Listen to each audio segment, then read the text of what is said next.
Shalom Bapak Ibu Saudara sekalian, puji Tuhan atas pertolongan Tuhan kita boleh menapaki ke perjalanan hidup kita sampai pada hari ini. Kita percaya Tuhan tetap menuntun dan menyertai kita sampai kita boleh tetap menjalani kehidupan apapun tantangan yang kita alami. Saudaraku, tema kita hari ini dalam perenungan kita, kuatkan dan teguhkan. Yosua pasal 1 di ayat yang ke-6.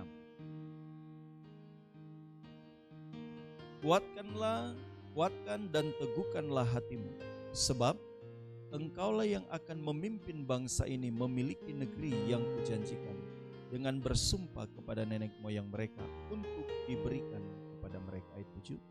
Hanya kuatkan dan teguhkanlah hatimu dengan sungguh-sungguh. Bertindaklah hati-hati sesuai dengan seluruh hukum yang telah diperintahkan kepadamu oleh hamba-Ku Musa. Janganlah menyimpang ke kanan atau ke kiri, supaya engkau beruntung kemanapun engkau. Saudara-saudara yang kekasih dalam Tuhan, perjalanan Yosua adalah perjalanan untuk meraih tanah Kanaan yang telah dijanjikan oleh Allah, di mana Allah menjanjikan tanah Kanaan menjadi tanah perjanjian bagi bangsa Israel untuk mereka bisa mendudukinya. Tetapi dalam mereka menduduki tanah yang sudah dijanjikan, mereka harus banyak melewati tantangan, di mana di sana ada bangsa-bangsa yang harus mereka taklukkan. Ada banyak bangsa yang harus mereka kalahkan demi mereka menguasai tempat yang telah dijanjikan. Ini memberikan isyarat buat kita bahwa Tuhan memberikan kita janji-janji kemenangan dalam menjalani kehidupan. Tetapi tentu kita juga harus memiliki daya tahan untuk merebut kemenangan itu sendiri.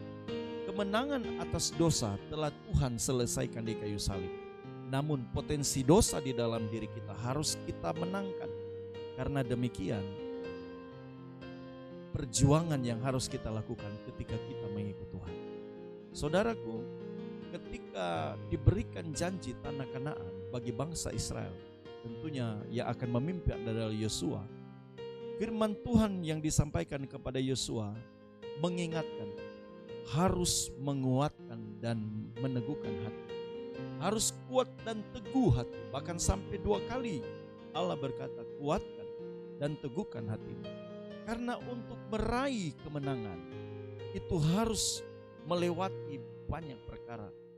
Untuk masuk ke tanah perjanjian harus mengalahkan banyak sekali bangsa yang tentu bukan bangsa yang lemah, bangsa yang kuat. Dimulai dari tembok Yeriko sampai kepada banyak bangsa yang ada di dalamnya. Tetapi Allah telah menjanjikan kemenangan. Bagian bangsa Israel, bagian Yosua, dan juga menjadi bagian kita hari ini adalah saudara dan saya harus menguatkan hati. Menguatkan dan meneguhkan hati itu bukan bagian Tuhan. Menguatkan dan meneguhkan hati itu bagian kita. Karena kita yang akan berperang, karena kita yang akan menghadapi musuh, karena kita yang akan menghadapi tantangan-tantangan kehidupan. Tuhan mau kita harus menguatkan dan meneguhkan hati. Menguatkan dan meneguhkan hati itu artinya kita harus benar-benar mempercayakan kehidupan kita sepenuhnya kepada Allah. Iman kita harus terjaga. Kepercayaan, keyakinan kita akan pertolongan Tuhan harus tetap terjaga. Menguatkan dan meneguhkan hati itu bicara tentang bagaimana sikap kita memandang Allah tetap dalam kondisi percaya bahwa Allah itu setia terhadap janji. Allah tidak mungkin tidak menolong, pasti menolong, saudara. Bangsa Israel masuk ke tanah Kanaan memang bukan tidak sedikit yang akhirnya harus mengalami kondisi. Ada saat-saat tertentu mereka mengalami kekalahan. Itu pun terjadi karena kesalahan-kesalahan mereka. Tetapi percayalah, namanya kemenangan yang sudah dijanjikan tetap diberikan. Yang penting menguatkan hati, meneguhkan hati, menguatkan hati, meneguhkan hati di hadapan Allah dalam menghadapi peperangan, dalam menghadapi pergumulan, itu harus tetap terjaga. Apa fungsinya kita harus menguatkan, meneguhkan hati? Tentu yang pertama, agar kita memenangkan pertarungan ini. Ketika kita mengalahkan atau kita memenangkan satu pertarungan, masih ada pertarungan yang lain. Ketika kita memenangkan pertarungan dalam rumah tangga, masih ada masalah ekonomi yang harus kita menangkan. Ketika masalah ekonomi selesai, masih ada masalah yang lain yang mungkin masih harus kita hadapi dan kita menangkan. Artinya seluruh area kehidupan kita itu adalah pertarungan. Kita harus menangkan dan Tuhan mau kita meneguhkan hati. Selanjutnya, kenapa kita harus menguatkan dan meneguhkan hati? Agar kita tidak salah melangkah, sehingga kita berhati-hati, bertindak hati-hati. Saudara, banyak sekali jebakan-jebakan iblis. Iblis akan menjebak kita dengan banyak hal.